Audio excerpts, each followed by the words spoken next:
સુરતમાં નકલી નોટ કેસમાં ઝડપાયેલા યોગ બાબા પ્રદીપ વિરુદ્ધ કડક કાર્યવાહી કરવાની માંગ ઉઠી છે। યોગની આડમાં ઢોંગી બાબા પ્રદીપ દ્વારા આયુર્વેદિક સારવાર કરવાને બહાને આક્ષેપ ઉઠી રહ્યો હતો, ત્યારે આયુર્વેદિક ડોક્ટરોમાં પણ ભારે રોષ ફેલાયો।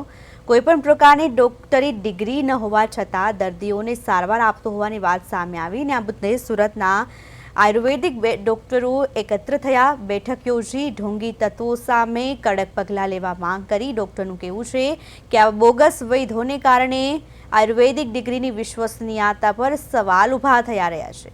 આવતા અઠવાડિયે આયુર્વેદિક ડોક્ટરો આરોગ્ય મંત્રીને મળી રજૂઆત કરશે અને બોગસ આયુર્વેદિક ડોક્ટરો સામે સખત કાર્યવાહી કરવાની માંગ કરશે। પણ આ કેસમાં તો આ બાબા 10 અથવા 12 ભણેલા છે અને છતાં આવી મોટી સારવાર કરે છે, જે ખૂબ જ જોખમકારક છે। દર્દીનો જીવ પણ જઈ શકે છે। તો આવો તો આપણે એક વિડીયો જોયો। આવું તો એ બાબા અને સુરતના યોગી ચોકમાં, સીમાડા, જકાતનાકા એરિયામાં ઘણા બધા દાદાઓ છે, ઘણા બધા બાબાઓ છે, ઘણા બધા આચાર્યો છે, જે અલગ અલગ પ્રકારની ભણેલા નથી છતાં પણ એવી સારવાર કરે છે। તો આ લોકોના આરોગ્ય સાથે બહુ મોટી છેડછાડ થઈ રહી છે। તો આ એક દાખલો સામે આવ્યો છે। તો આને જોઈને સરકારશ્રીને વિનંતી કે આના ઉપર કડકમાં કડક અમલવારી થાય અને એવું ઉદાહરણ સ્થાપિત કરવામાં આવે કે કાલ સવારે વગર ડિગ્રીએ કોઈ આયુર્વેદિક સારવાર કરવાની શાંતિ કરવાની।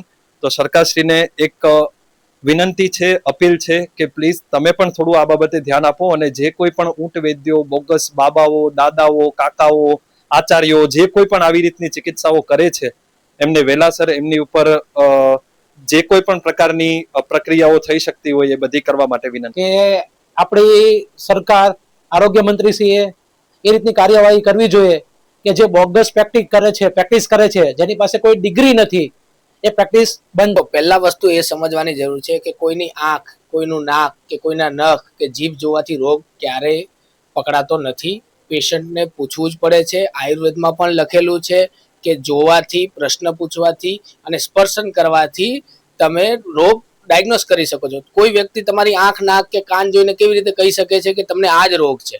તો એ એક ભ્રમિત કરવાની વસ્તુ છે। તો તમારે એ સમજવાની જરૂર છે કે ખરેખર એ વ્યક્તિ લાયક છે કે નથી, જેની પાસેથી તમે દવા લો છો એવી રીતે।